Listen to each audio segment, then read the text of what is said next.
Friends, puri with potato kurma எப்படி ஈஸியாக செய்கிறதுன்னு பார்க்கலாம் வாங்க. அதுக்கு உருளைக்கிழங்க நல்லா வாஷ் பண்ணிவிட்டு உருளைக்கிழங்கு மூழ்கிற அளவு தண்ணி விட்டு கொஞ்சமாக சால்ட்டு போட்டு வேக வைங்க.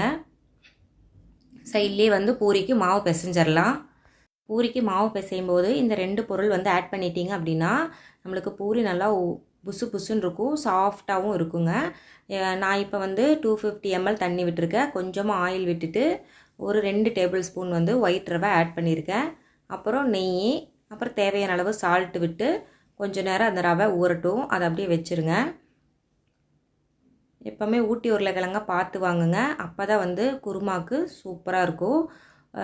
நார்மலான உருளைக்கிழங்குல இப்போ ரொம்ப ஸ்வீட் அடிக்குது, குழஞ்சி போயிடுது, மண் மாதிரி இருக்குங்க. ஊட்டி உருளைக்கிழங்க பார்த்து வாங்கிட்டீங்க அப்படின்னா நம்மளுக்கு ஹோட்டல் ஸ்டைலில் குருமா சூப்பர் டேஸ்ட்டாக இருக்கும்.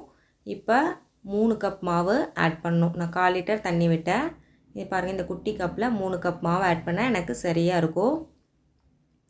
பூரிக்கு மாவு பிசையும் போது ரொம்ப தொலைன்னு பிசைஞ்சிடக்கூடாது, ரொம்ப ஹார்டாகவும் பிசைஞ்சிடக்கூடாது, பூரி நல்லா இருக்காது. மீடியம் பதத்தில் பிசையணும். தண்ணிக்கு ஒரு அளவு டம்ளரும் மாவு போடுறதுக்கு ஒரு அளவு கப்பும் மெஷர்மெண்ட் பண்ணி வச்சுக்கோங்க. எப்போவுமே அதே அளவு தான். மாவு அதிகமாக போடும்போது தண்ணி அதுக்கு தகுந்த மாதிரி விட்டுக்கோங்க, குறைவாக போடும்போது அதுக்கு தகுந்தாப்பில் நீங்கள் விட்டுக்கிட்டீங்க அப்படின்னா மாவு பாருங்கள் இந்த மாதிரி நல்லா சாஃப்டாக வரும். மாவு ஒரு 10 நிமிஷம் போல் நல்லா இழுத்து பிசைஞ்சு ஃபைனலாக மேலே ஆயில் அப்ளை பண்ணி ஊற வச்சுருங்க. அது ஒரு 1/2 hour ஊறட்டும். அப்போ தான் பூரி நல்லா புசு புசுன்னு நம்மளுக்கு வரும். இப்போ குருமா ரெடி பண்ணிடலாம். அதுக்கு ஒரு பேனில் ஆயில் ஹீட் பண்ணிக்கோங்க. ஹீட் பண்ணிவிட்டு பெரிய வெங்காயம் கட் பண்ணி வச்சுக்கோங்க.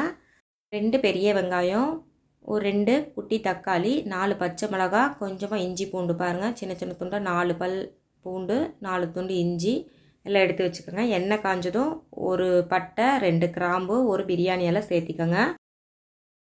அது பொரிஞ்சதும் பெரிய வெங்காயம் பச்சை மிளகாயை உள்ளே ஆட் பண்ணிக்கோங்க. ஆட் பண்ணிவிட்டு நல்லா வதக்கிக்கோங்க. இஞ்சி பூண்டை நம்ம எப்போவுமே இடித்து தான் சேர்க்கணும். அதை ஃபஸ்ட்டே நீங்கள் எண்ணெயில் போட்டுக்கிட்டாலும் சரி, இல்லை கடைசியாக சேர்த்திக்கிட்டாலும் சரிங்க. நான் வெங்காயம் வதங்கினதுக்கப்புறம் இஞ்சியும் பூண்டையும் இடித்து சேர்த்திக்க போகிறேன். பாருங்கள், 2 துண்டு இஞ்சி, 2 பல் பூண்டு நல்லா உரலில் வச்சு இடித்து சேர்த்திக்கோங்க. எண்ணெயிலே சேர்த்திக்கிட்டிங்க அப்படின்னா அந்த பச்சை வாடை நம்மளுக்கு வராது. இந்த வெங்காயம் இஞ்சி பூண்டு எல்லாம் நல்லா வதங்கட்டும். நல்லா வதங்கினதுக்கப்புறம் கொஞ்சமாக கருவேப்பிலை சேர்த்திக்கோங்க.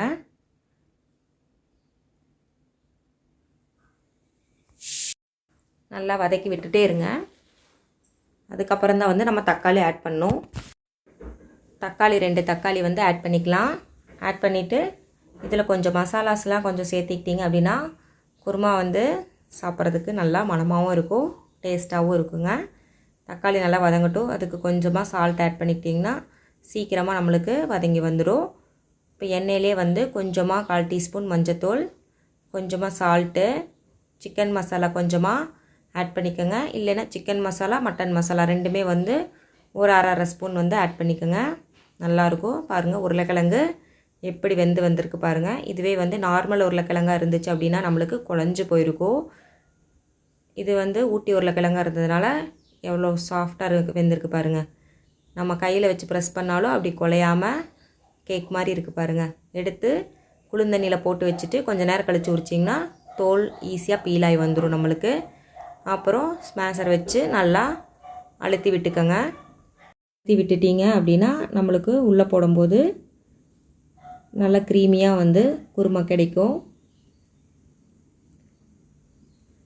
இப்போ மசாலா எல்லாம் வந்துருச்சு பாருங்கள். எண்ணெய் பிரிஞ்சு வர ஸ்டேஜ் ஆயிடுச்சு. இந்த ஸ்டேஜில் நம்ம வேக வச்சு மசிச்சு வச்ச உருளைக்கிழங்க உள்ளே ஆட் பண்ணிக்கலாம்.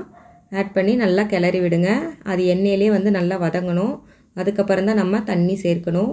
உருளைக்கிழங்க போட்டோடனே நம்மளுக்கு தண்ணி விட்டுறக்கூடாது.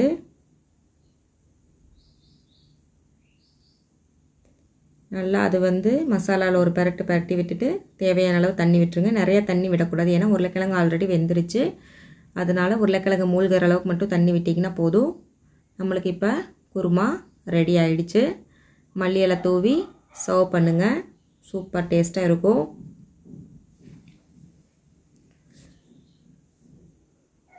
சைட்லேயே பூரியும் நம்ம போட்டுடலாம்.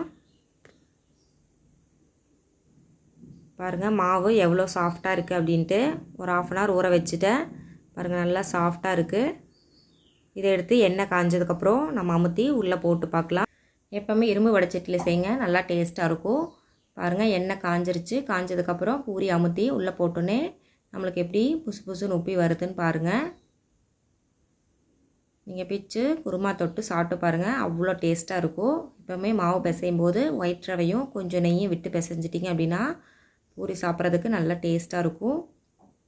பாருங்கள் ஒரே மாதிரி உப்பி வந்துருச்சு. நீங்களும் இதே மாதிரி ட்ரை பண்ணுங்கள். வீடியோ பிடிச்சிருந்தால் லைக் பண்ணுங்கள், ஷேர் பண்ணுங்கள். மறக்காமல் சப்ஸ்கிரைப் பண்ணிவிட்டு பெல் ஐக்கானை கிளிக் பண்ணிவிட்டு ஆல் கொடுங்க. Puri with potato kurma ready. Thank you for வாட்சிங்.